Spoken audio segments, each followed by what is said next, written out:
Okay, good. Hare Krishna, welcome back all of you for the Bhagavad Gita study circle. So, Vinodji here is asking today about a question like why not hear the nice bhajans from professional singers? There are many wonderful singers and they are really having a very wonderful voice. So, when we hear songs from professional singers, it is very pleasing to the ears and very pleasing to the mind. But we should know that although they may be singing Krishna bhajan, it will definitely affect us to some extent. It will help us, okay, to remember Krishna. But at the same time, like I told you in the last session, it affects our consciousness also. It affects from whom we hear. Because many times, all professional singers may not be devotees. So, when we are talking about Krishna, when we are discussing about Krishna, it is very important that we hear from devotees because their consciousness is purified. Why? Because they are all engaged in purifying their consciousness and becoming conscious of Krishna. But whereas the professional singers, they do it everything for money or they do it for fame. So that is their bread and butter. There was one singer which was this particular pastime was shared by incident was shared by one of our devotee. His name is Amitasan Prabhu. He was sharing that how when we had started this temple in Bangalore long time ago, there was this very famous singer called Anup Jalota, and we had invited him. And very nice singer. He sang bhajans on Janmashtami Day, and there were so many people clapping and all these things. But at the end of that show, when he went into the green room, he was asking Prabhu, "Can you please get me some tea and coffee because I want to drink?" You see how they may be singers, they may be very good singers, but then they still have their attachments to so many things, and all these things only indicate that when we hear from such people, that we will also get affected, our consciousness gets affected. It's a very subtle thing, very like Mayavada philosophy also. When we hear from people who are Mayavadis, they are all speaking from the Vedas, but still Chaitanya Mahaprabhu is saying, Mayavada bhashya shunile sarvanash. He's saying if you hear from the Mayavadis, then everything will be destroyed. Our consciousness will be impure, will be polluted. So that is why it may be very pleasing to the mind. You may like it, your mind may like it, our senses may like it, but then should not hear too much. Sometimes, okay, we want some variety in life, so we can hear, but not always and constantly. Hear from pure devotees like Prabhupada. When you hear Prabhupada's voice constantly, his lectures constantly, because he is fully Krishna conscious, we will automatically be affected by the pure consciousness of Prabhupada. Hearing, there are some devotees I know, they don't hear anybody else other than Prabhupada. Whenever they want to hear any lecture when they're traveling, Bhagavatam class every day they attend and listen from all the devotees. But when they have to, in their personal time, they want to hear someone, they will only listen to Prabhupada. They don't want to listen anybody else. There are some staunch devotees like that also.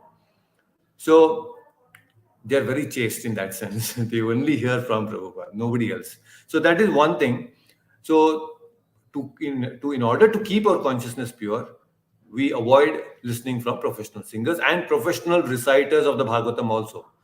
We should be very careful to not hear from such people. That is very important. Hope that answers your question. Okay, good. So very nice. So let's continue our discussion on the Bhagavad Gita, and welcome back to the 105th session of the Bhagavad Gita. We are discussing chapter 10, and we have already discussed three verses of chapter 10.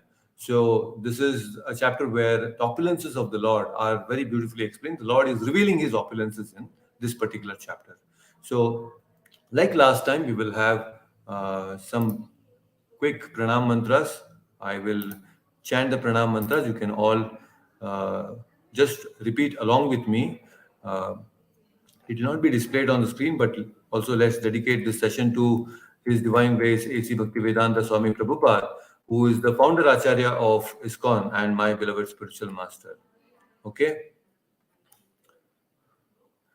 नमो विष्णुपादाय कृष्णप्रेष्ठाय भूतले श्रीमते भक्तिवेदांत स्वामिनिति नामिने नमस्ते सारस्वते देवे गौरवाणी प्रचारिणे निर्विशेष शून्यवादी पाश्चात्य देशतारिणे जय श्री कृष्ण चैतन्य प्रभु Nityanand Shri Advaita Gadadhara Srivasadi Gaura Bhaktivinoda. Hare Krishna, Krishna Krishna, Hare Hare, Hare Rama, Rama Rama, Hare Hare. Om Ajnanatimirandasya Jnananjanashalakaya Chakshurunmilitam Mena Tasmai Shri Guruve Namaha. Hare Krishna.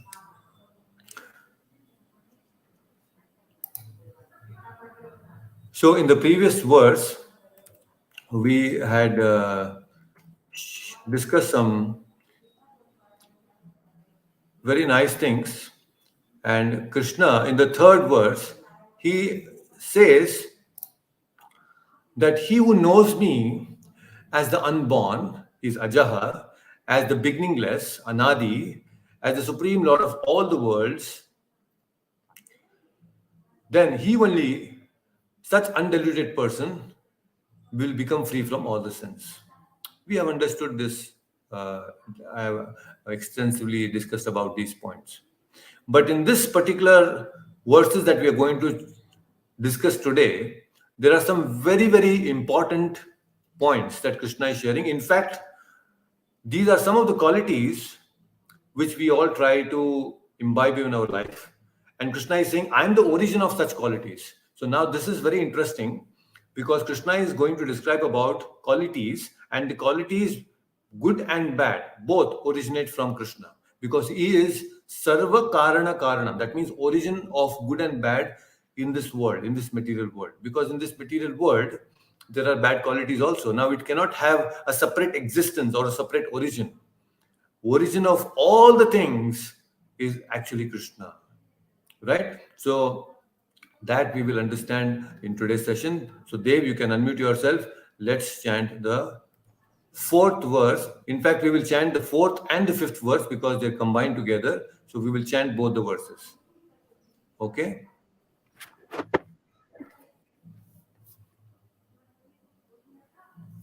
So let us begin with this verse number 4.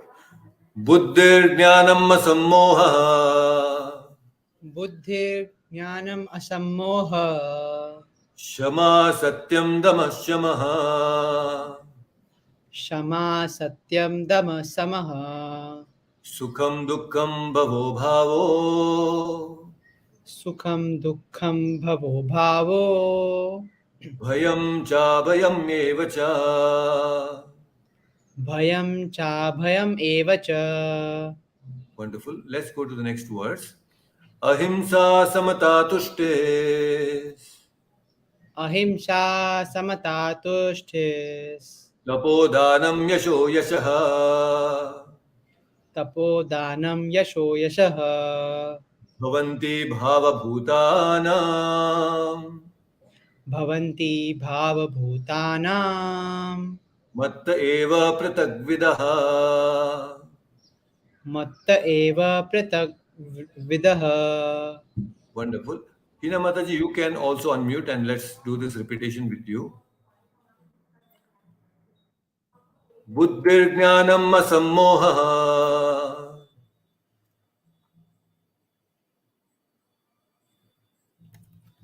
Let me unmute. Hello, Prabhuji. I couldn't hear you. Can you please repeat? Yes, let's chant this once again. Okay. Buddhir jnanam asammoha. Buddhirjnanam asammoha. Yama satyam damashamaha.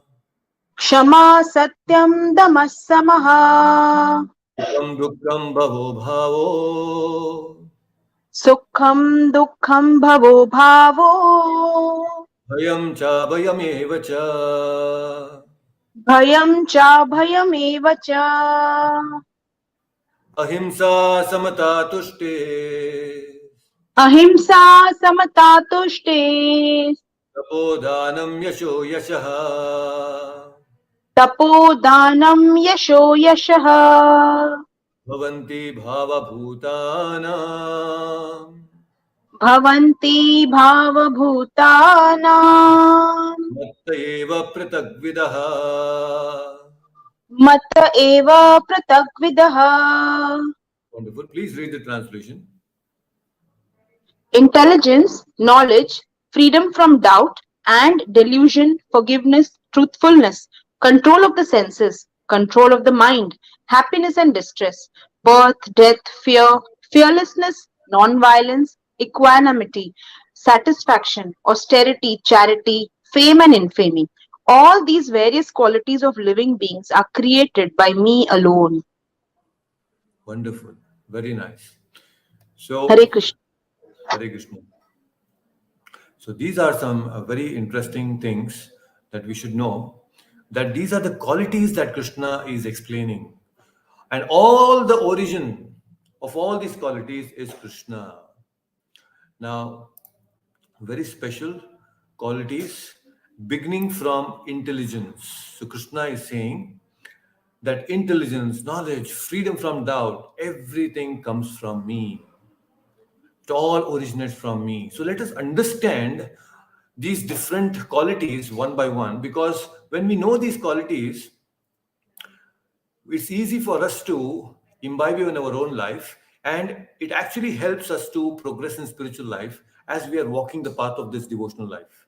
It's very important because when you know the directions, when you are on a highway and when you have a lot of signboards, it's very nice. You can understand which way to go. You know what are the pitfalls, you know what is the distance to be covered, you know where are the next restaurants coming, all these, where is the petrol bunk coming, all these different things you can understand when you have proper signboards. So similarly, all these different qualities what Krishna is mentioning, when you know about these things properly, it will help us in our path towards Krishna consciousness. Very, very simple. So let's begin with intelligence. Intelligence, Krishna is saying buddhi. So buddhi means that element. We have eight senses, five senses which are knowledge acquiring senses: your eyes, ears, nose, touch, right, and tongue. These are five knowledge acquiring senses. And then there is man, buddhi, ahankar. So modern science generally, they don't have this a proper understanding of the subtle aspects of our intelligence or subtle aspects of our existence. They don't really so much understand about man, buddhi, and ahankar. Many times, people don't even know that there are three different things within us, subtle things, which are having different functions. Many people think that, okay, just my mind told me. Whatever comes to my mind, I do it. It may be coming from mind, it may be coming from your buddhi, or it might be actually coming from your ahankara. We are not very clear about it. But in general people से oh it's मेरा मन ऐसा बोल रहा था इसलिए मैंने किया, मेरा मन का बात मैंने सुना. Many people talk about man only. They only know that there is something called as mind, but they really don't know what is mind. But here Krishna is saying buddhi. Buddhi means it is the power to analyze things in their proper perspective. Proper perspective. So there is intelligence given to all of us. Every living entity has intelligence, including the mosquitoes. Mosquitoes have intelligence. They have intelligence from where to suck the blood. They will not sit on the hair. They will sit exactly on your skin and they will suck the blood. That much intelligence is there. Most living entities, other species other than the human forms, they have intelligence. That intelligence is limited to only four things: eating, sleeping, mating, and defending. That is the only thing that they use their intelligence for. But that doesn't mean that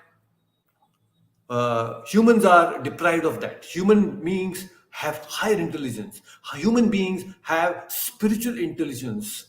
That is why Krishna and Prabhupada in the purport is saying that to analyze things in proper perspective. The mosquito does not have proper perspective about this existence, about life. None of the living entities actually have the proper perspective of the goal of life. It's only the human beings who have the proper perspective of life, and that proper perspective is there with only spiritual intelligence, which is endowed only to human beings and nobody else. Now that is real intelligence. Real intelligence means to understand Krishna is the supreme.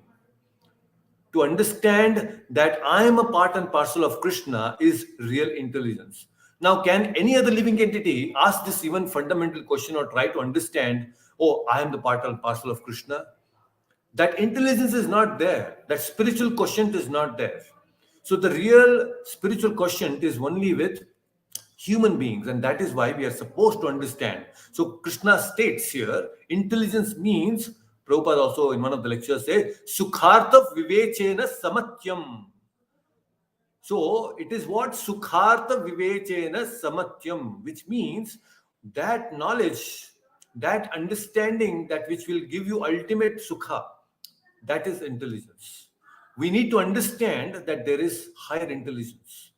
When we know that we utilize this spiritual intelligence properly, then we are human beings. Without using our spiritual quotient, without understanding what is SQ, we are as good as animals, because our intelligence is limited only to eating, sleeping, mating, and defending. So, intelligence, we should not restrict only to these four things. We should rise above all these basic things, the basic instincts of what animals have. We should rise above that, right? So now, buddhi is one aspect of our very important thing about our existence. It's one of the element also, which is a part of our subtle body, intelligence, and that intelligence has to be, which is given by Krishna, has to be used in understanding Krishna and our relationship with Krishna. That is real intelligence. Otherwise, we are again as good as animals. Now, Krishna is also saying that buddhir jnanam. Jnana means knowledge. Knowledge means that which refers to understanding between the differentiation between matter and spirit. Prabhupada is saying that knowledge means to differentiate between matter and spirit.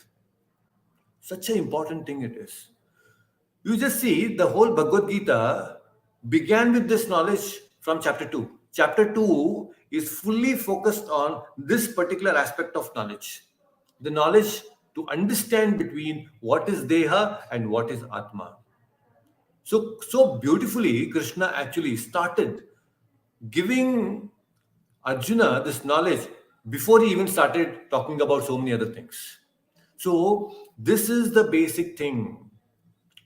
The first principle to understand in spiritual life is to understand the difference between body and spirit. No gurus today, most of these so-called gurus, they don't even talk about this Atma. They only focus on the body and how to take care of the body, and to little extent to the mind, but they don't talk about Atma. They really don't understand the highest thing. Such an important thing it is. People don't want to know about this very fundamental knowledge. But whereas, contrary to this, in the Vedic times, when there were Gurukuls, the very first lesson taught in the Gurukul was Aham Brahmasmi. I am a spirit soul. Compared to that, today's whatever we have, this LKG or kindergartens or whatever we have, it all begins with Twinkle Twinkle Little Star or Baba Black Sheep. Now, where is Aham Brahmasmi and where is Twinkle Twinkle Little Star? Now you can see the huge difference between the knowledge, you know, the kind of knowledge that was supposed to be given and what we are actually getting in for our children today. Twinkle, twinkle, little star. How I wonder what you are. What is this? How can you even wonder? Because you will be wondering all your life because you're not getting the knowledge from the right source. But whereas if you really want to know what is that twinkling star, then you go to the Shastras and they'll tell you. You don't have to wonder what it is. They will exactly tell you which star is what, which is the pole star, which is Navagraha. All those different things will be given to you as a part of our Shastric knowledge. You don't have to really wonder. But that knowledge is missing today. Many people, they have acquired lot of big amazing qualifications, big degrees only in the nameplates. But when it comes to practicality, they have no idea what it is. And that happens to most of the people. Prabhupada gives a very beautiful example. When Prabhupada was a chemist, he was working in his youthhood when he was a manager in one of the chemical firm. Prabhupada was working for Dr. Bose. So Prabhupada gives an incident where there was a sulfuric acid chamber. There was a chamber in which sulfuric acid was supposed to be contained. Now, there was some defect in that container and it was not really working well. So, in that chamber, the sulfuric acid chamber, it was fused and some acid was coming out, and so it was not working properly. And there were big scientists there, very learned people, and they started opening the textbooks and they started knowing, trying to understand and figure out where is the problem, what is the problem, how to avoid this. But the managing director, Mr. Dr. Bose, he was a very intelligent man. Prabhupada is saying this, that he at once immediately went to another firm nearby, which is also used to produce some chemical things, products. And that ordinary worker, this managing director, Dr. Bose, bought one very ordinary worker, and he was very experienced worker. And just he came and immediately he could detect where is the fault. And once he manipulated something and everything was perfect. And all the scientists were just looking, oh my God, this fellow just came without reading any textbook, immediately sorted it out just by his experience. Ordinary person, he's unqualified person, but he could still solve it. Now, this is where we should know knowledge of the textbooks and knowledge of having practical understanding of the subject matter. You must have come across this very nice, important thing. A story about how captain in a ship, he was once sailing, and all of a sudden, uh, near one of the shores, his engine stopped and he could not reach the port. They were all in difficulty, thinking what to do now. The ship is in the middle of the ocean, it's not ready to reach, it's not going to the port. And somehow, with a small boat, they life-saving boat, they went to the shore and trying to identify some engineer, but they could not find anyone there. And one simple cobbler was there, and then he said, oh, your ship is stopped, I can. There was no other hope when that only person was there. He said, okay, you come. And then this small cobbler goes there with few tools that he had, and then he goes there to the ship, goes and identifies, checks everything, and then he takes his hammer and he hits to one particular part of the engine 3 4 times, dung dung dung dung, and then the engine starts immediately. And then he gives his bill, 1,000 rupees, $1,000 bill. And then the captain says, just for hammering it 4 times, I have to pay you $1,000 bill. That is too much. So this cobbler, this person says, actually it is only $1 for hitting using the hammer, but to hit exactly to the part where exactly it is to be hit, for that you need to pay $999. That experience counts. That is knowledge. So knowledge simply doesn't mean that you read a lot of textbooks and then it remains in the textbooks. It remains in our brain for some time, and as time passes, it evaporates from our mind also. That is what has happened to all of us. No, you have studied so much in the engineering college or in your colleges regularly and schools. So much we have read. We have written exams. We have studied so much. Today, how much is actually there in our brains? Most of it is evaporated. You don't even remember them, right? So that is not knowledge. Knowledge means that which can come into your use immediately. That is knowledge, true knowledge. And fundamental knowledge is, material knowledge is one aspect, but there is spiritual knowledge. So Prabhupada is saying that there is no university in this whole universe which actually talks about the Atma, the Atma Jnana. There is no university talking about the soul. So they are not discussing. Prabhupada went to MIT and he's asking, where is the university for studying the soul? There is no university to study the soul. Even till date, there is so much of research that is happening with artificial intelligence and today this machine learning. All these different things are coming up, but there is no department to study the human consciousness or any consciousness for that matter. They still are not very clear. Scientists have no clue where is the origin or what is the origin of consciousness. How we are all conscious beings. It's such a intriguing thing. Many people don't know what is consciousness. You just ask this question, what is consciousness? Most people cannot answer. Even the scientists cannot answer. So this we have to ask. This we have to ask people. If they know what is knowledge of Atma, what is the knowledge of Deha, then all these fundamental questions of consciousness birth and death, everything will be resolved. But since they are not asking this question about Atma Jnana, they are deprived of this very fundamental understanding of life.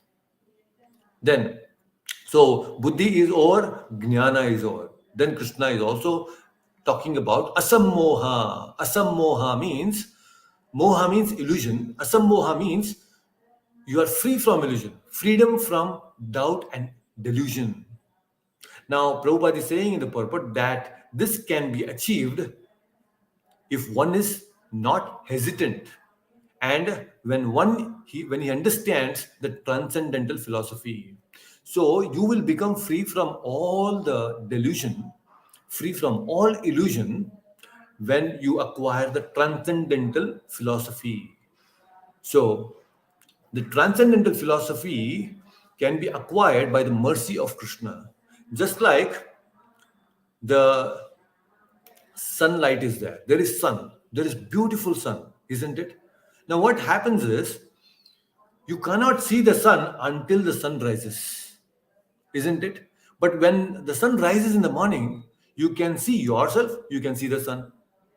Both, isn't it? So the sun has to reveal. So similarly, when Krishna reveals, he rises in our heart, you can see yourself clearly and you can also see Krishna properly. That is how the Krishna has to reveal. And moment he is rising in our heart, the more and more devotional service we perform, Krishna rises in our heart. And when we see Krishna, automatically we become free from delusion. There is no question of any doubts, because Krishna is free from all doubts.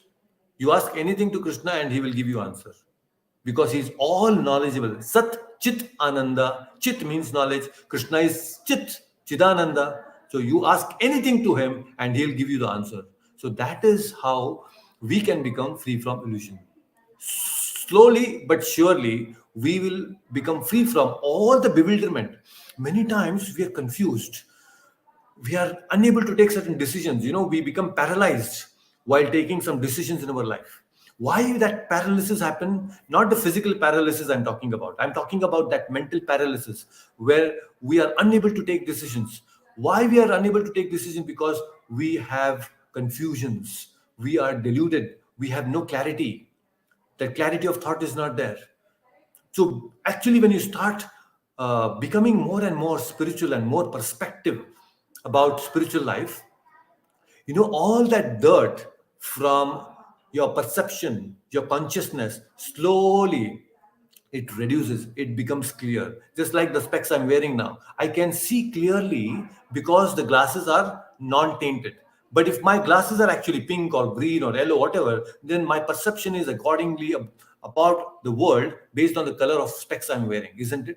So that is why our perception has to be cleared. And for that perception to be cleared, we should acquire transcendental philosophy. Otherwise, we will remain deluded. Clarity will not be there in the decisions that we are taking. But when we have a clear perception, our decisions are very clear. And that comes when you raise yourself with sattva guna. When you increase the sattva guna more and more, more and more, more and the more sattva guna, the more clarity of thought comes. The more you become free from delusion. Very, very important. But this doesn't mean samoha means you acquire knowledge, but you acquire knowledge without being, cheated, or in the sense, we do not accept anything blindly. Nothing should be accepted blindly. Prabhupada says that we should accept everything with care and caution. See, this is words of Prabhupada. Prabhupada is saying everything should be accepted with care and with caution. So, to the question that you had asked earlier also, Vinodji, this is a very simple thing. Prabhupada is saying to accept anything, you should accept with care and caution. So when you accept any music or you accept any beautiful song, you accept it with care and caution. It might appear like devotion, but you accept with care and caution. Why? Because that should not bind you to the physical platforms or mental platform or the intellectual platform or the platform of ego. anything that you hear about spiritual life, when you hear it from pure devotees, then what's happening? You are actually getting connected at the Atma level, spiritual level. We all are trying to become spiritual and raise ourselves to the spiritual platform. So, in order to do that, we have to accept everything with care and caution. Very important. When we accept everything with care and caution, then delusion is gone. That illusion is gone. So beautiful, so nice. So buddhi, there is jnana and asammoha, free. And then there is very important quality, that is shama. Shama means forgiveness. Shama means tolerance. Forgiveness should be practiced. There will be a lot of situations in our life where which are very, very provoking, but we need to tolerate and then forgive also. Now, Prabhupada is saying that the greatness of a person is known by how much he can tolerate provoking situations in life. I repeat that again. Prabhupada is saying that the greatness of a person will be known by how much he can tolerate provoking situations in life. So, if we all want to become great personalities, then we should know how to tolerate provoking situations. There is a very beautiful pastime of Eknath, Sant Eknath from Maharashtra. You know, where he goes once, many people were envious of him and his popularity and his fame. So there were some so-called brahmanas and people who wanted to defame him. So once he took a dip, he used to go and take a dip in a pond, and he cleansed himself in a very pure pond. He comes out, and there was a person appointed by such uh, duskritis, who had appointed this person to spit on this Sant Eknath. So this person, saw Eknath coming out of the pond, and he spits on him. Sant Eknath doesn't say anything. He goes back to the pond, takes bath, comes again. Again, this person spits on him. He goes again to the pond, takes bath, comes again, and then again he spits. So this happens 108 times, and this person is now thinking, "Oh my God, this person is how? I mean, I'm tired of spitting, and this person is not tired. Sant Eknath is not tired of taking dip into this. He's not even saying a word. Finally, understand this person. I'm doing something wrong. He goes to Sant Eknath and, please forgive me for all the mistakes that I have done. It was very offensive. Please forgive me. He says, no, I should thank you, because Sant Eknath says that you gave me an opportunity, that on a Ekadashi day, you made me take dip 108 times in this holy pond. Just by listening to this person actually falls at the feet of Sant Eknath, begs forgiveness. He says, I was appointed and I was given money to do this. Please forgive me. Now just see how much tolerance is there in Sant Eknath, that he could take all this. If something happens to us, somebody spits on us, not intentionally, unintentionally also, we will become so angry. Sometimes it happens, when you are going on a two-wheeler and suddenly there's a bus which is parked on the traffic road. And in India, people, they don't really care. They will just open the window and they spit, and that may be a problem. I have seen people doing that and people fighting because of this. But here you see Sant Eknath, in spite of all this, he could tolerate so much. So that is how greatness comes. And it's not just about tolerating, but it's also about forgiving things. And some people who do not forgive the minor offenses of people, then they become very, that knot is there, the grudging effect is there in our heart. And that knot is created in the heart. And with that, they cannot live peacefully, nor they will let others live peacefully. The best example of this is Mantara. In Ramayana, we have this character, we have this personality called Mantara. Now, you just see this consciousness. I'm telling you this so that you know how people hold on to grudges. When Lord Rama was a baby, he was a baby Rama, he was just born. And then this Mantara, she was actually taking care of all the kids once. And this Lord Rama, when he was just a small baby, Lord Rama, he kicks her, the small feet, he kicks Mantara very badly. I mean, she was hurt a little bit, but then small baby after all. And she took that as an offense. And she had that grudge against Rama, that this fellow has kicked me. This person has kicked me, and she was always holding on to that. She was thinking that I will not leave this person. She started developing hatred. She could not forgive that minor offenses of a baby, Lord Rama. And she was keeping that grudge. And finally, when the time came of coronation of Lord Rama, there she goes to KKE, and oh my God, the way she speaks, she so diplomatically she speaks, and she converts KKE from a lover of Rama to a hater of Rama. That is what mantra does, and the conversation between them actually. Politicians can learn something from them. They should not learn, of course, they should learn from Lord Rama, but just how to be diplomatic if somebody wants to learn. You can also learn from mantra. Mantra is a Lakshmi, a personified.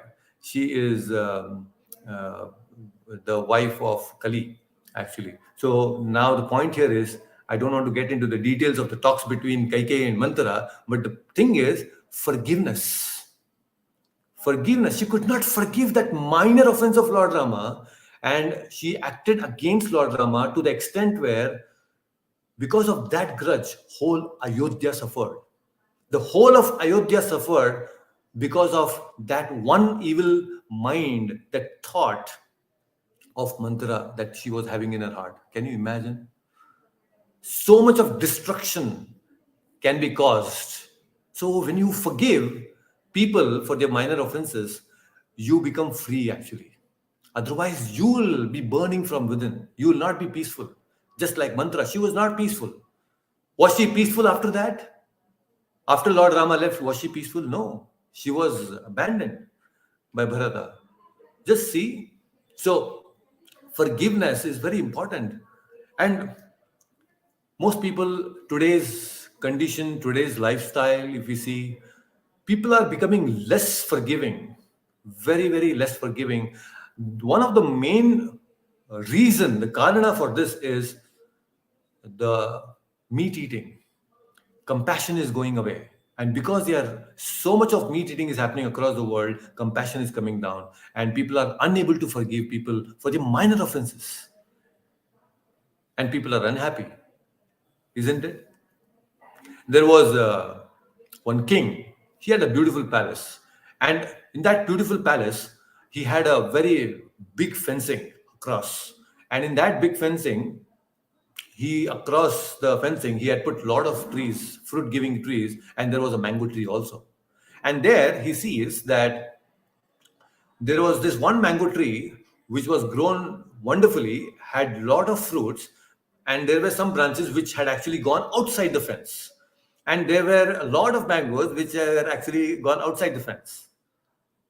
Now there was one small boy who saw this mango tree. There were a lot of mangoes. He took a stone, and he saw and he hit this mango, and he was quite accurate. In one shot, he got very juicy mango right there, fallen on the ground. He took it, and he was very happy. But then this stone, it went and hit the king who was sitting in the garden. It was just a coincidence, and blood started oozing from his head. And all the ministers and soldiers, they were all alerted, and immediately they ran out the fence, and they saw this small boy. They caught this small boy with the mango and brought him inside. Said, "How dare you do this?" And this small boy is shivering because he didn't know what to do. He's saying that, "Okay, please forgive me, my king. I didn't knew what has happened, but I just wanted to eat this mango." The king is asking him, "How did you do this?" He's a small boy. He says, "Actually, I took a stone and I aimed at the mango and I just threw at it, and then, I found this and I got this, and it is so nice that I could." So he didn't say so nice because the king was there already, very just looking at him, and then the king says to the soldiers and the ministers, "Give him some mangoes, also give him some gold coins, and let him go." The king, ministers, everybody is bewildered now. They're saying, "What is this? He hurt you so badly, and you're asking him to go away, and then also asking to give all this gold coins. He says, we have given him so much trouble. The king is saying, we have troubled him. Let him go away. Give him some coins because we have troubled him so much. How? We have not troubled him. He has troubled you. Then the king says, no, the tree there, this boy hits a stone at the tree, gets a mango. If the tree can tolerate and still give a fruit to this person, how can I not learn and get this quality from the tree? How can I punish this fellow for hurting me? Am I not supposed to be tolerant? Everybody was quiet. They got the point, what the king was trying to convey. This is exactly what Chaitanya Mahaprabhu says in the third verse of Shikshashtakam. He says that how we all need to be tolerant. Trinadapi sunichena tarorapi sahishtuna amanina manadena kirtaniya sadahari. He's saying that amanina manadena, we have to be respectful. But how we are respectful? When we trinadapi sunichena, you become humbler than the grass, and taror api sahishnuna like a taro tree. Chaitanya Mahaprabhu is also giving an example of taror api sahishnuna. Tree is the personification of tolerance, you can say. You can actually say that tree is embodiment of tolerance, because we take its twigs, we take the fruits, we take the flowers, we chop the bark sometime, and we do all sort of things to the tree. It still remains tolerant all the time. So we need to learn this quality of tolerance, Shama, from the tree, Chaitanya Mahaprabhu says. And we should learn how to forgive. So there are many such examples. Even, Narada Muni was cursed by Daksha Prajapati. Daksha, he is the one who populates this whole world. Daksha Prajapati. Prajapati means one who populates this whole universe on the orders of Brahma. And he created 10,000 sons. Narada Muni goes there to the place where these 10,000 sons were doing tapasya. Narada Muni preaches, you should all become brahmacharis. They all became brahmacharis. Daksha kept quiet. Next time he created 1,000 sons. They also were doing tapasya. Narada Muni goes, tells them and preaches to them and makes them also brahmacharis. Now Daksha is very angry. My work is to populate the world, and this Narada Muni is asking everyone to become brahmacharis. It's a big problem now. How can I do my work? So he curses Narada Muni. You should not stay in one place. You constantly roam around the whole world. You don't stay in one place. Because you stay in one place, you'll make people brahmacharis. So Narada Muni accepted. He said, okay, all right. I accept this curse of yours. That's why Narada Muni is continuously, he is a traveling monk. All throughout the universe, he'll be traveling, making people devotees. He accepted. In fact, Narada Muni could have cursed back Daksha Prajapati. He was so powerful. But he did not curse back. Why? Because he tolerated. He forgived also. So Prabhupada is saying, this is a very appreciative quality we should all imbibe as Vaishnavas. Forgive and tolerate. So we all, sometimes it is very difficult. It's very difficult to tolerate people. But if you don't tolerate, we will create nuisance in the society or in our families. For example, Prabhupada gives this very beautiful example. You are on a ship. You are in the middle of the ocean. You are in the ship. And there are a lot of people whom you like, whom you don't like. And there are some people whom you don't like. They will always come and disturb you out of no choice. You don't have choice. On a ship in the middle of the ocean, you cannot choose people whom you want, whom you don't want. You are there with them. You are already there with them. You just cannot do anything. Right? There are different kinds of people you come across and who will be in your life, either in the family or in the society that you are in. You don't have choice. You have to be there and you have to be tolerant. Just like on a ship, you don't have choice. Your intention on being a ship is to cross the ocean and somehow reach your destination. The Atlantic Ocean or the Pacific Ocean or whatever. Your idea, your whole purpose of being on a ship is to cross this ocean and reach your destination. So similarly, in this life also, there will be a lot of people whom don't like. Out of no choice, you still have to be there with them. But your goal should be to tolerate and just be focused on your goal of reaching back to God. That is tolerance. And that is what defines our greatness. How much we tolerate, that much we become great. That is Prabhupada's statement. Very nice. So then the next quality comes Satyam. Satyam means truthfulness. Truthfulness means we should present the facts as they are for the benefit of others, not for my personal gain, but to help others, to benefit others. We need to be factual in our speaking, factual in our actions also. We should not misrepresent either the Shastras or the regular day to day dealings. We should be truthful. And anybody commits or misrepresents the Shastras or the Guru, that's the biggest offense. Very big offense. So we should be very careful. In fact, that's one of the offenses against the chanting of the holy name also, the fifth offense, to consider or to give mundane interpretation, sixth offense, to give some mundane interpretation to the holy name of the Lord, and also to deride the Vedic literatures or the literature in the Persians of Vedic versions. That is also an offense. So we should not misrepresent the Shastras. In the Srimad Bhagavatam, it is said, what is Satyam? Satyam yata drishtyartha vishayam parahita bhashanam. Parahita bhashanam. Satyam yata drishtiti artha vishayam parahita bhashanam. Parahita bhashanam. That means you speak the truth, you should not flatter. Speaking doesn't mean you should flatter others, not for your own sense gratification. You speak in a way that it is parahita bhashanam. That speech which is good for others, beneficial for others. Now, beneficial for others, not at the mind level. Many times people talk goody things to please the mind of the people. They make them feel good. But is it really good? Many gurus today, motivational speakers and all, they make people feel good. But is it really good for them? That they don't think, because they don't have spiritual understanding. Whereas on the contrary, you see Prabhupada many times, you must have read in the books also of Prabhupada, you must have also heard Prabhupada in his lectures. Prabhupada very boldly, sometimes he says and uses very strong words like, you are like fools and rascals. Prabhupada uses these strong words. The scientists are the fools and rascals. Oh, these people are fools and rascals. Prabhupada uses these very strong words.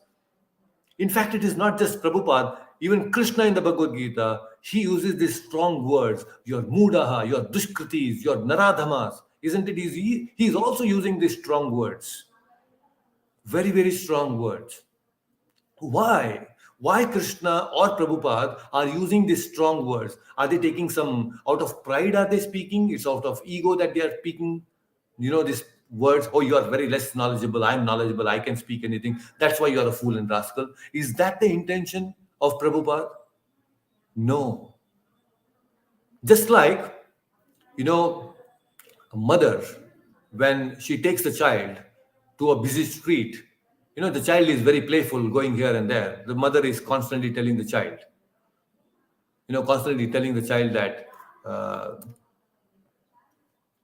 be careful, don't step onto the foot on the roads, be on the footpath, don't be anywhere else. The mother is very concerned about the child, but still the child is playing here and there, and the child goes onto the road and suddenly a vehicle comes, a car comes, and just a narrow escape, and then the child is saved by the mother.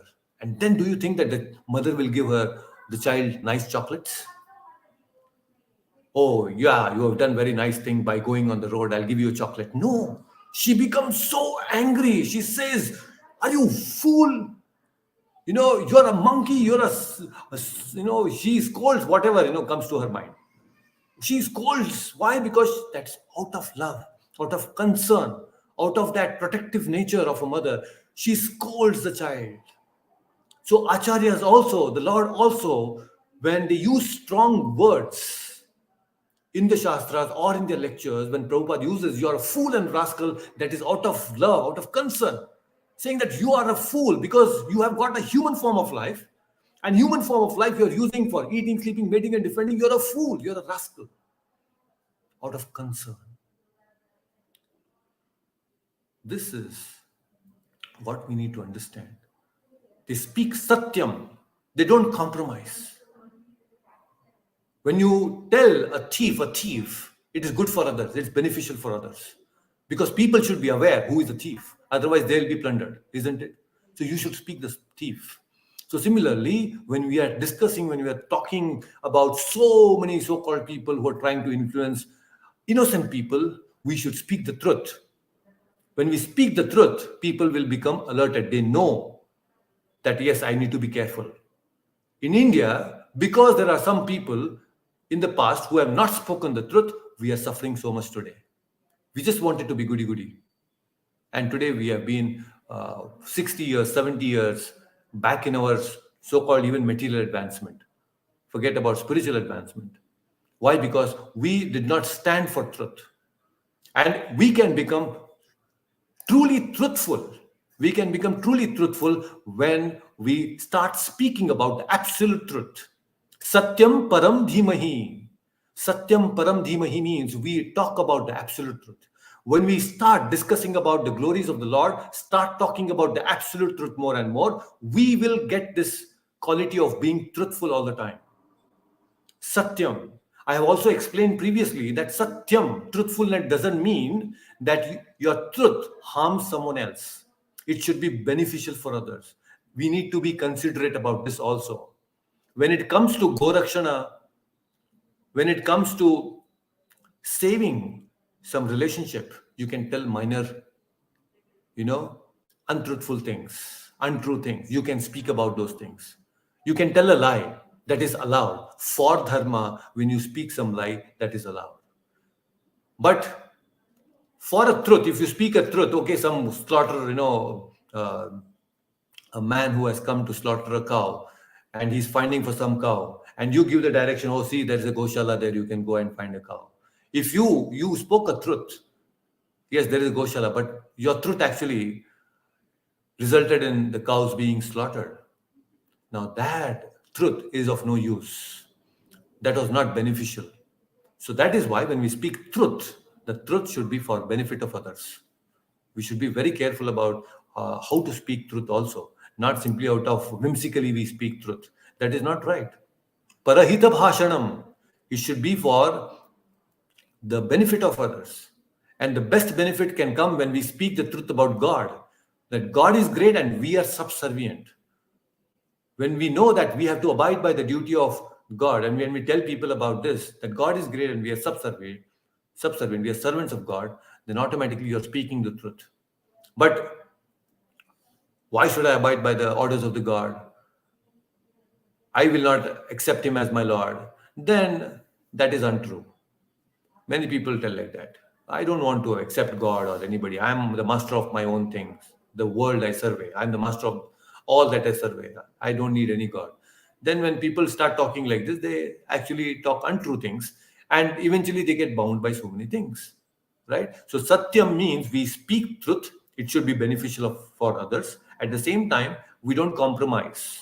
We don't compromise on things. It's very difficult to speak truth sometimes. There will be a lot of instances where, you have to speak something, but it is so subtle. For example, I'll tell you, Dharma Sankata, they say, there was this instance where now Lord Rama actually goes away to the forest, leaving Ayodhya behind, and Dasharatha, he dies, remembering the Lord.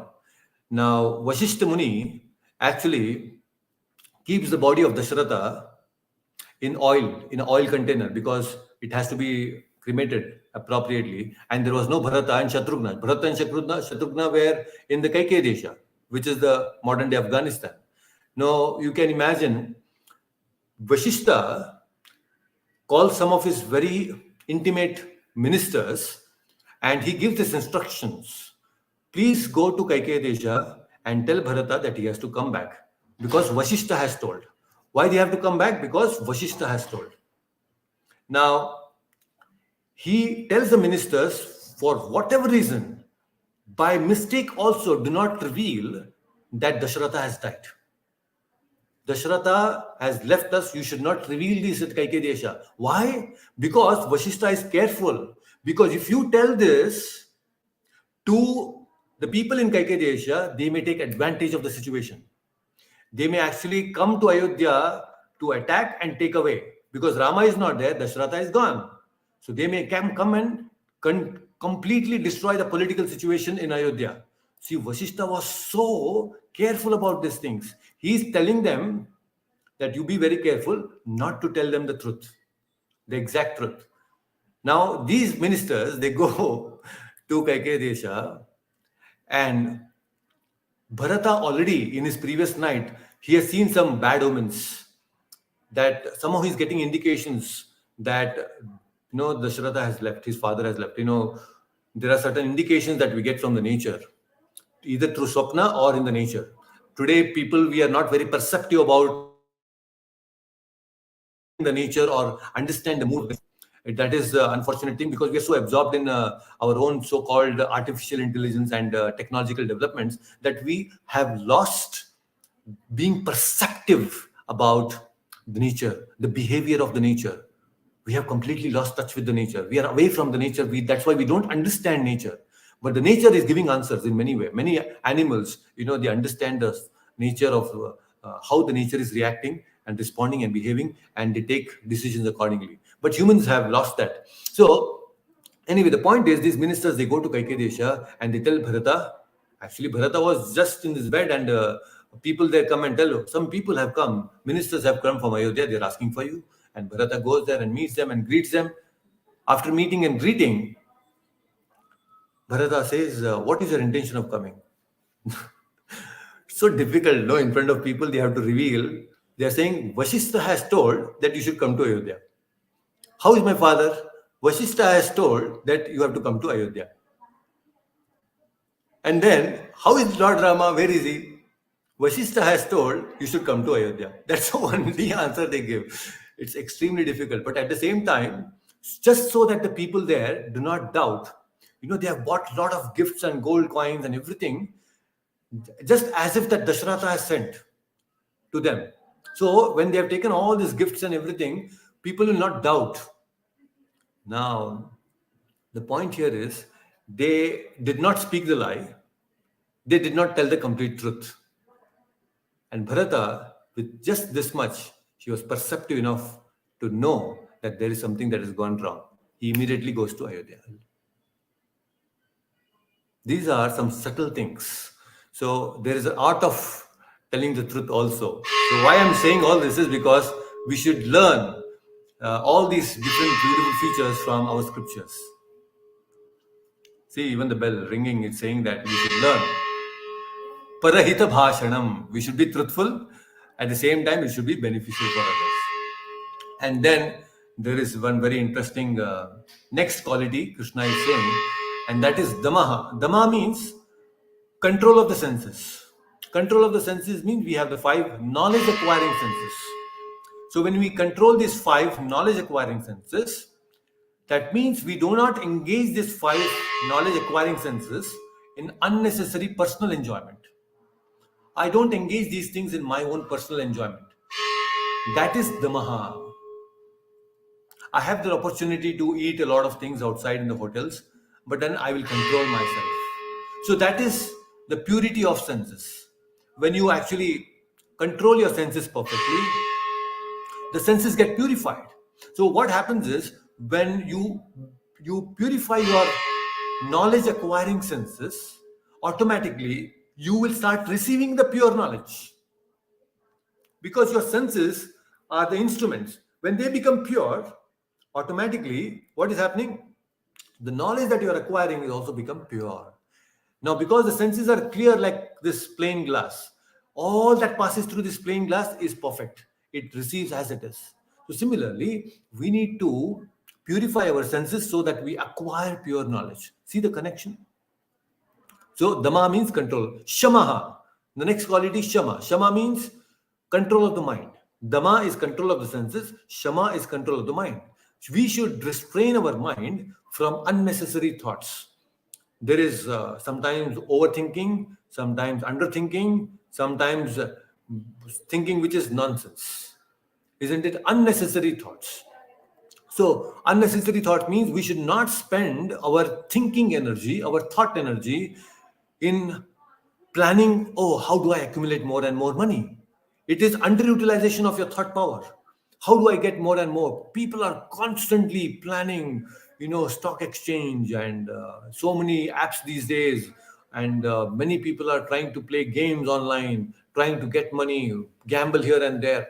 Constantly they are thinking, but their thought energy is only limited to how do I acquire money?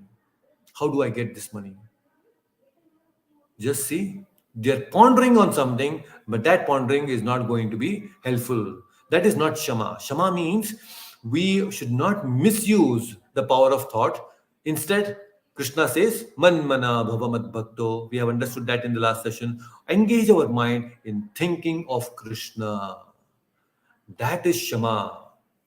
That will help us in acquiring pure knowledge also. And then Sukham, Krishna is saying Sukham means pleasure or happiness. We all want to experience sukha in our life, isn't it? We all truly want to be happy in our life all the time. But we should accept all the favorable things for our devotional service, then it makes us happy. If you really want to be happy, then you accept all those things which are beneficial for your spiritual life. Eating only prasadam, associating with the devotees, chanting Hare Krishna Mahamantra, following Ekadashi, all these things when we do, automatically sukha. You don't have to externally endeavor for sukha. Just by practicing the sadhana bhakti, you will experience sukha. That is how it is. Accept everything that is favorable. And whatever unfavorable things are there for Krishna consciousness, you reject them. So accepting which is favorable and rejecting that which is not favorable, that will automatically make us happy. Think about it, ponder about it. We all want to be happy. You have tried many things to become happy. Just think about this one thing today that we have discussed. Happiness means accept all that is which is favorable for Krishna consciousness. Make a list of it and make a list of all that things which are unfavorable.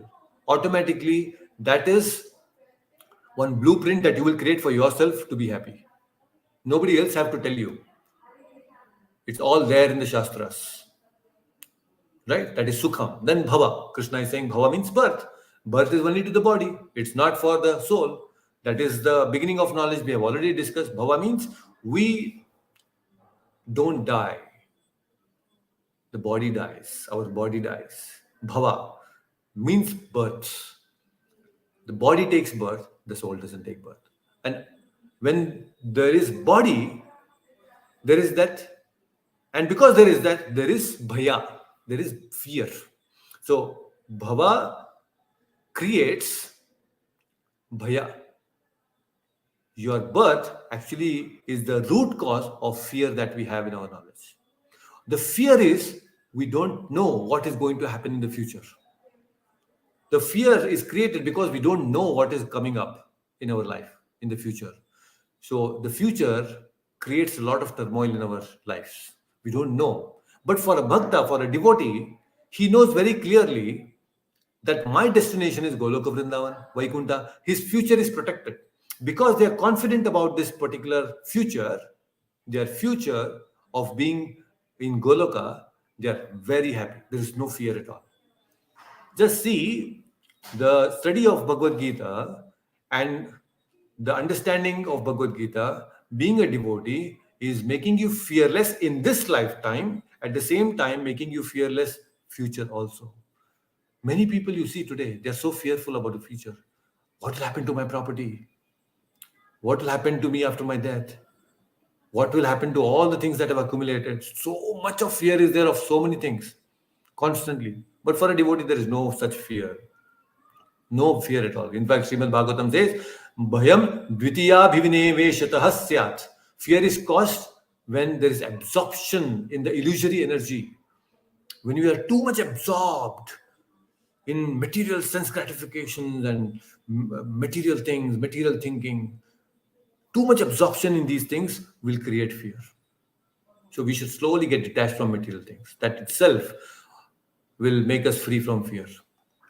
Then Krishna also talks about ahimsa. Ahimsa means non-violence.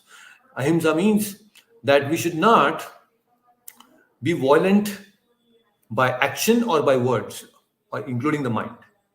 Because many times there is also something called as jiva himsa. Jiva himsa means you don't necessarily take an axe and chop off somebody's head, but when you use your tongue, which is like as sharp as the axe or a knife, and you speak harsh words, then that is jiva himsa.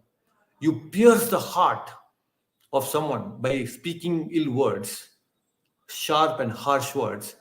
That is also jiva himsa. So we are not supposed to be like that. We are supposed to be shama, forgiving, and we should follow non-violence. Now, non-violence doesn't mean that non-violence for dharma, but when violence is required for protecting dharma, violence is also good, right? That's what exactly Krishna is saying in the Bhagavad Gita. Krishna is saying you have to be violent, Arjuna, because we have to establish dharma. For the sake of dharma, you have to become violent. Dharma yuddha. So, himsa, violence has its place, but when you know the right code of conduct from the Shastras, then you know how to utilize violence also for protecting dharma. Otherwise, the so called Gandhigiri will not help. It will only put all of us in problems. When it is required for protecting dharma, we have to actually use. And fear is a quality, and Krishna has given this quality because sometimes fear protects us also. Earlier, I told you about fear, I missed this point. Suppose you're on a top of a cliff. Suppose you don't have fear, you may simply jump out of that cliff and may die. But when you're on a cliff, high cliff, and the fear is there, it protects you. You know that fear protects you from falling, isn't it? So fear also has its place. But what type of fear? That depends. Then samatha. Another next quality is samatha. A lot of qualities are there today. One by one, you may probably have to rehear again this whole session just to understand a little bit more. Samatha, equanimity, means you are free from attachment and aversion. It's very important. Equanimity. In any situation, whether happiness or distress, you are equipoised. You're not disturbed by the situations externally. That is very important. There is a possibility that many times in tough situations, we may lose the balance. But Krishna is saying samatha. No attachment, no aversion. The best example is Lord Rama again. You see Lord Rama, he was called by Dasharatha. Oh, Rama, everyone in Ayodhya, including the ministers, they all want you to become the king. Lord Rama says, as you desire. You know, he did not say, he did not become so elated. You want, if this is everyone's desire, let it be. And that's the wish of everyone, let it be so. He just accepted whatever his father told him. The very next day, situations changed. He told, tomorrow we'll coronate you. And the very next day, there was a complete 180 degrees flip in the situation. And Lord Rama was abandoned to go to the forest. Now, see the situation. Lord Rama, when he was told to become a king, he was equipoised. When he was told to go to the forest, he was equipoised. He accepted the words of his father. Equipoised. People there, when they heard this, they were so angry. They were angry on Kaikeyi. There were some people who were angry on Dasharatha also. They're saying, how can this person, cannot give good intelligence to his wife? Because of one woman, the whole Ayodhya is suffering. Lakshmana was so angry with this whole situation. Lord Rama is equipoised. Everyone, as Lord Rama is walking away, everyone is just following Lord Rama. Everybody is angry. Lot of youngsters and youth, they are just waiting one direction, indication from Lord Rama. They will wage a protest, they will wage a war against Dasharatha. It's like that. The whole Ayodhya is waiting. They're all very much, they want Lord Rama, hook or crook, they want him to be in Ayodhya. And Lord Rama is walking away. At that time when Lord Rama is actually going away, there is one Brahmana who comes. He comes, a very old Brahmana. His name is Trijata. Trijata comes to Lord Rama, and in front of so many people, he says, Lord Rama, you're going away, but I want something from you. He says, I have a wife who is very young, and I have many, many children. I have a wife who is very young, and I have many, many children. And I want to perform yajna, and I want go for that. I want cows for that. Imagine situation. Everybody is trying to hold on to Rama, and here this Brahmana is asking charity. And when they heard him talking like this, I have a very small wife. Actually, he says a very young wife. He says that I have like a baby-like wife. A small girl, wife. My wife is there, but she's like a small girl, and I have many children. When people hear this, they start smiling. Ayodhya, when they see these people of Ayodhya smiling, Lord Rama notices this. People smiling. And then Lord Rama, he says, if you want, I'll give you, but there is one condition. He says, Trijata, Brahmana, you take a stick, and as far as you can, you throw that stick. And wherever that stick falls, to that length, I will give you the cows, as many cows as the stick covers the distance. This Trijata is totally excited now. Old man, he removes his shalya and he takes that and tightens it across his belt. And then he takes one rod, that wooden stick, and then he swings his hand and throws across the Saryu river. And then it went so far that in that distance, they could accommodate 1,000 cows. Lord Rama was happy. He said, okay, I'll give you all this 1,000 cows. And then after giving, Lord Rama says, forgive me, O Brahmana, for joking with you. Forgive me for joking with you. Now the question comes, why did Lord Rama joke in the midst of so much of turmoil when people are anguished, they're angry, and here Lord Rama is cracking a joke. He's joking with this Brahmana.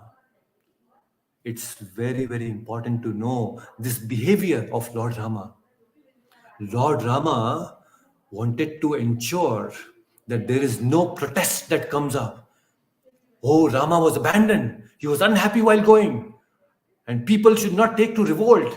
And they should not go against Dasharatha, and they should not act against my mother and father. He was concerned.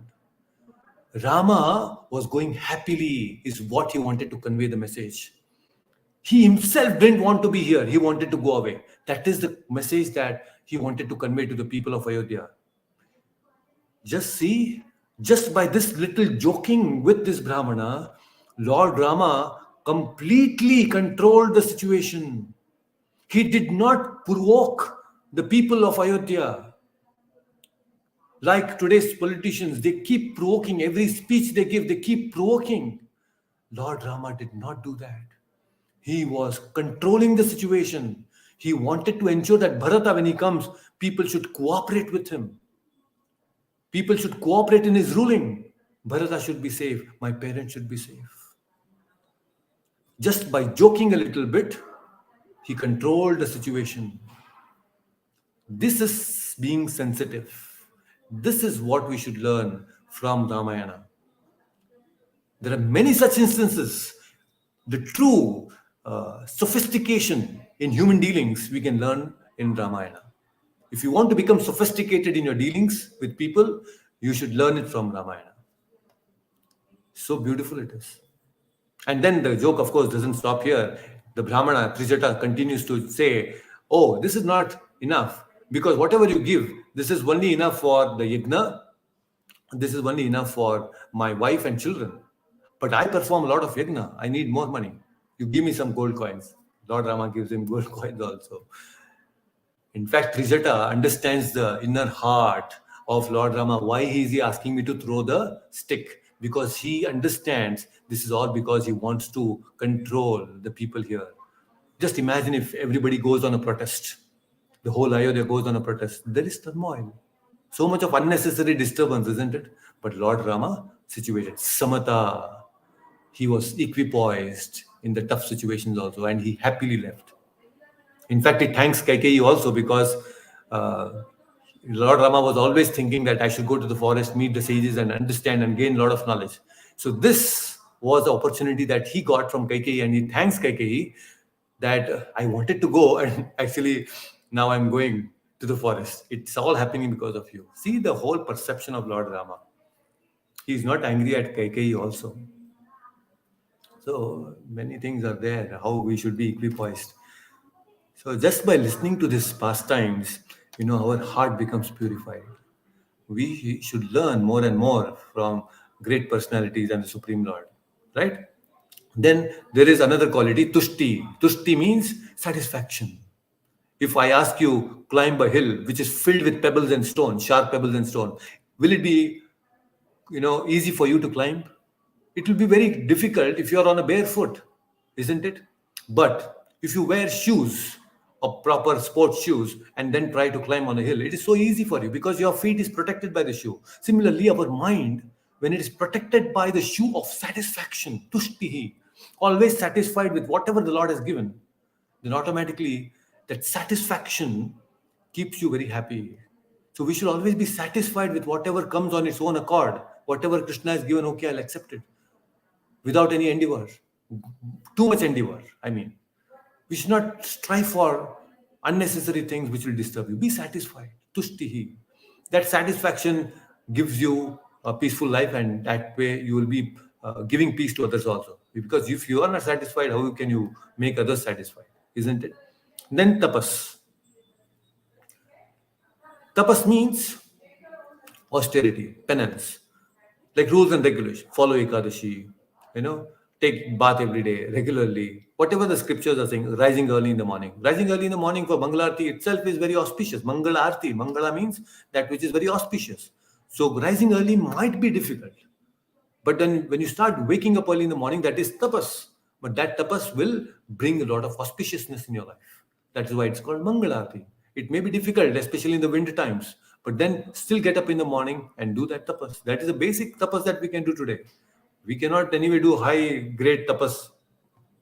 Not possible. Right? And then charity. Dana. Dana means also another good quality. Whatever you get, some portion of your money should be utilized in Krishna conscious activities, not dana for unnecessary material things. Dana should be given for Krishna conscious activities to the devotees who are continuously engaged and dedicated their life for propagating the holy names.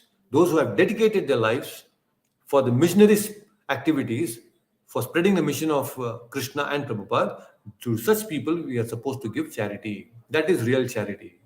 Charity in the spiritual charity, it is called. Spiritual charity. We are supposed to do that.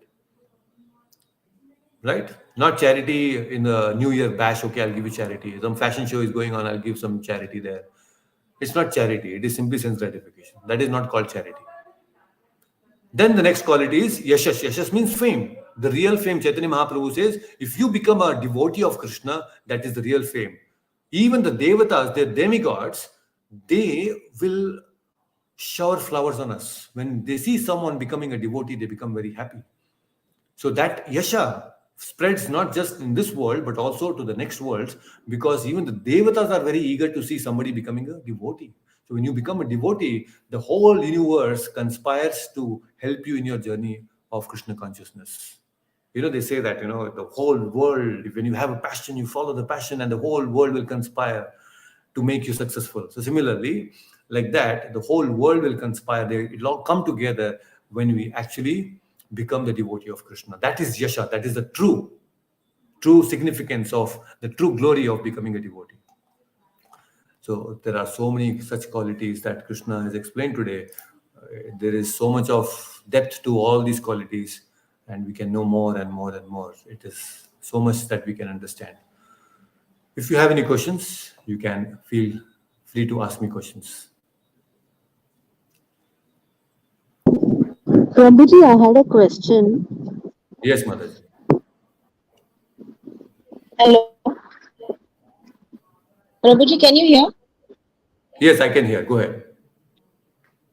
Prabhuji, actually, when you mentioned that all the qualities are coming from Lord Krishna himself, yeah, the Yes. good and the bad qualities are coming from the Lord.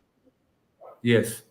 So then, as human beings, then why is there a concept of papa and punya? Matlab, there is confusion when we say that we did good and we did bad. Why I didn't understand that how the bad qualities are also coming from the Lord. Correct. Actually, that's a nice question. And in fact, in the Srimad Bhagavatam also it is explained that nothing in this world can have its own existence. It's all dependent existence. All the things that we have in this material world comes from Lord Krishna, origin. Now, when we talk about these bad things, we should know that these bad things have a certain good or bad thing. They have a certain influence on us, our consciousness. The influence is there. That good and bad is in this material world. So now, when this good and bad, we say that there is good and bad, it is because of the consciousness that we have developed. Now, based on our independent free will, we will choose to be more inclined towards good qualities or to the bad qualities. But they're all existing. They're all like asuras are there. There are asuras also. Now both are actually coming from whom? Krishna. They cannot have independent existence.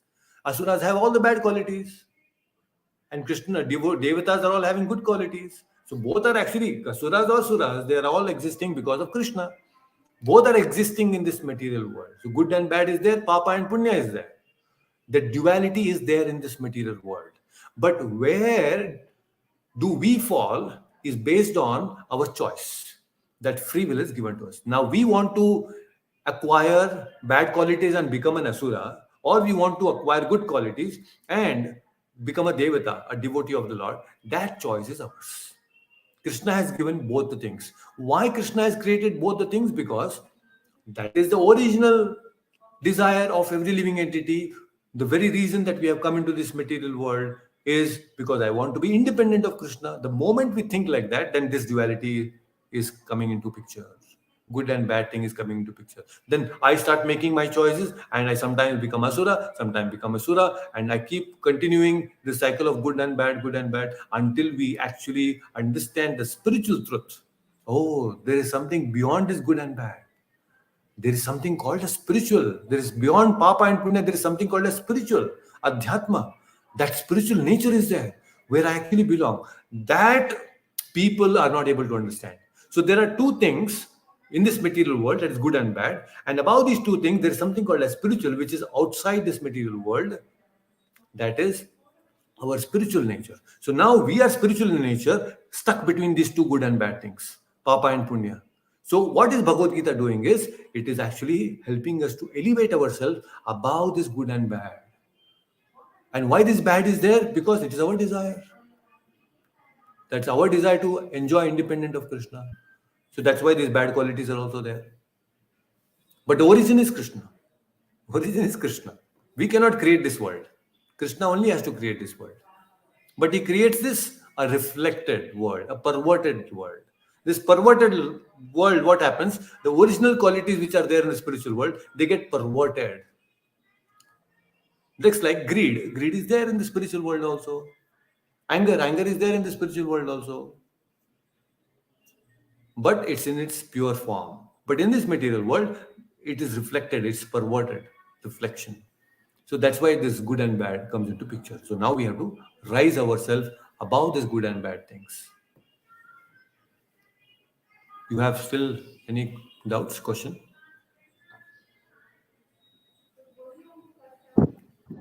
No, Prabhuji. Thank you, thank you. I think it will take some time for me to absorb the answer because it will take some inquisitiveness on my own to understand. Correct. First thing is, you This will just not, this is not leave apart, something which I will understand at one go. leave apart one thing. One thing you can first ask yourself. You ask the question to yourself. Okay, if there is a bad quality, what is the origin of the bad quality? You ask this question to yourself. Now, if you start analyzing this, oh, there's a bad quality, it is in this material world, how it came, where it originated, then you will ultimately see it has its origin in Krishna only.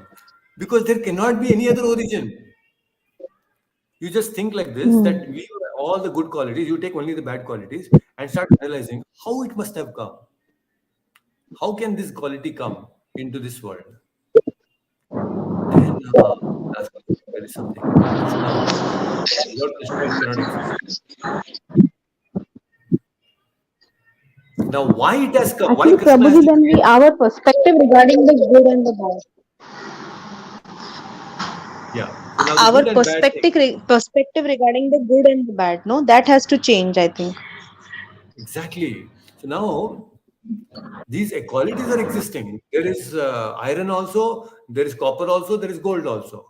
Isn't it? All these different kinds of things are there. Based on my level of consciousness, I get attracted to certain things, certain objects. So based on my consciousness, I keep developing, and my inclination towards good and bad will slowly elevate. This is good, this is bad. Then I should become spiritual. I should go beyond goodness also, because both are binding me. Goodness is also binding me. Bad things are also binding me. I should rise above this. I should not get shackled by gold chain. I should not get shackled by iron chain also. I should rise above this. That is spiritual. Now, first thing is, there cannot be independent existence of bad qualities without Krishna. There is no independent quality. In fact, it is not there at all. It is not possible. Krishna is the origin of everything. Number one. Now, if Krishna is the origin of this bad qualities, then why Krishna has created? It is because of us. Because we have that desire. We want to. The soul, when it gets disconnected from Krishna, then because he wants to act independently, then he wants to become the lord of all the things, the master of all the things. That cannot happen without the bad quality. He wants to fulfill that desire. No, the soul has to fulfill the desire. Hiranyakashipu wanted to become the master. Now, without those bad qualities within the universe, how can he become bad? How can he fulfill that desire? So Krishna says, all right, you want to become a master, you want to have that desire of being a master, you have to acquire bad qualities, and that qualities I will only provide that. I will only give you. Just see, he's ultimately, Krishna is what is he doing? He's fulfilling our desire, giving us all the good and bad things, giving good bodies, bad body. Asura body is there, Devata body is also there. He's giving us all the things available. Whatever you desire, 84 lakh species, you desire what you want, you will get it. He's fulfilling Okay, our so desire. Prabhuji, can I take it as this way? Is that supposing now I want to go on this journey, and Krishna Okay. Bhagwan has told me, okay, go experience this journey, and if you want to Okay. come back, go ahead, face the obstacles, and if you wish to come back, come back. Otherwise, stay there.